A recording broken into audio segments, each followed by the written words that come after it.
আৰু এইফালে মোৰ ভাততে দি দিছিলোঁ আলু সিজি গ'ল, উলিয়াই থৈ ল'লোঁ। পিঁয়াজ তাৰপিছত জলকীয়া কাটি থৈছোঁ, লাহেকৈ খাবলৈ সময়ত আৰু পিটিকা কৰি ল'ম। এইফালে মোৰ ভাতৰ কাঁহীখন মানে মই দিনৰ এনেকেই সজালোঁ, আৰু ইয়াতে আছে দেখিছে নহয়, তেল দিয়া আছে যে, সেইটো কাৰণে তেল বৈ গৈছে ইয়াত।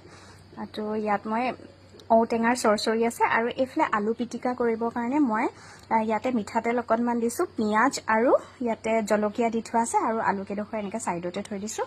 এইডোখৰ হৈছে নেমু, আৰু এয়া হৈছে আপোনাৰ মই ফুলৰ বৰা বনাইছিলোঁ যে সেয়া, তাৰপিছত তিয়ঁহ, এয়া হৈছে কণী ফ্ৰাই কৰিছিলোঁ, আৰু এইটো হৈছে আমাৰ ঘৰৰ ভোট জলকীয়া।